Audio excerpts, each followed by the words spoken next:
দর্শক, ডেঙ্গু পরিস্থিতির খবর জানাতে চাই। পাবনা থেকে যোগ দিচ্ছেন সহকর্মী শাহিন রহমান। শাহিন, কি পরিস্থিতি সেখানে? নতুন কোনো ডেঙ্গু রোগী শনাক্ত হয়েছে কিনা?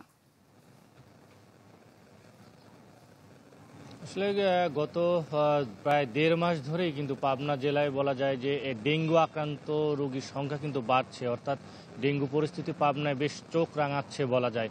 গত 24 ঘন্টার তথ্য যদি আমি বলি, পাবনা জেনারেল হাসপাতালের যে হিসাব বিভাগ রয়েছে সেখান থেকে পাওয়া তথ্য অনুযায়ী গত 24 ঘন্টায় পাবনায় 5 জন নতুন ডেঙ্গু আক্রান্ত রোগী কিন্তু এখানে ভর্তি হয়েছেন। এর বাইরে গত 24 ঘন্টায় সুস্থ হয়েছেন 8 জন এবং বর্তমানে পাবনা জেনারেল হাসপাতালে ডেঙ্গু আক্রান্ত রোগী ভর্তি রয়েছেন মোট 25 জন। আর গত 3 মাসের হিসাব যদি বলি, এখন পর্যন্ত ডেঙ্গু আক্রান্ত পাবনা জেনারেল হাসপাতালে এখন পর্যন্ত চিকিৎসা নিয়েছেন প্রায় 500 জন গতকালকের যে তথ্য, সেই তথ্য অনুযায়ী। অর্থাৎ আমরা দেখেছি যে গত 1.5 মাসে এই ডেঙ্গু আক্রান্ত রোগীর সংখ্যা কিন্তু বাড়ছে। আমি আরেকটি তথ্য যদি জানাতে চাই যে গত 1.5 মাসে পাবনা জেলায় ডেঙ্গু আক্রান্ত হয়ে তিনজন রোগী কিন্তু মারা গিয়েছেন। এর মধ্যে 2 জন রাজশাহী মেডিকেল কলেজ হাসপাতালে চিকিৎসাধীন অবস্থায় এবং 1 জন পাবনা জেনারেল হাসপাতালে চিকিৎসাধীন অবস্থায় মারা গিয়েছেন।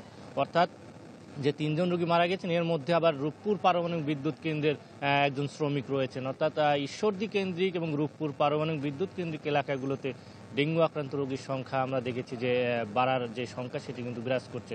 এই বিষয়টি নিয়ে আমরা পাবনা জেলার সিভিল সার্জনের সঙ্গে কথা বলেছি। তিনি জানিয়েছেন যে এই ডেঙ্গু আক্রান্ত রোগী শনাক্ত এবং একই যে কার্যক্রম সচেতনতা বাড়াতে সেটি তারা করছেন। তবে পৌরসভা থেকে এখন পর্যন্ত কিন্তু কর্তৃপক্ষ তাদের মশা নিধনের কোনো কার্যক্রম এখন পর্যন্ত আমরা দেখতে পাইনি মাঠ পর্যায়ে।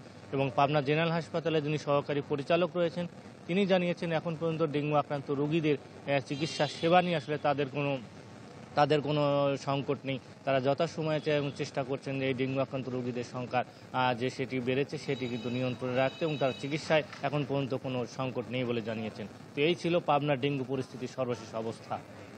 জি শাহিন, ধন্যবাদ আপনাকে। পাবনা থেকে ডেঙ্গু পরিস্থিতির খবর জানাচ্ছিলেন সহকর্মী শাহিন রহমান। ব্রেকফাস্ট, টিফিন কিংবা স্ন্যাক টাইমে মজাদার আয়োজন মানে অল টাইম ব্রেড।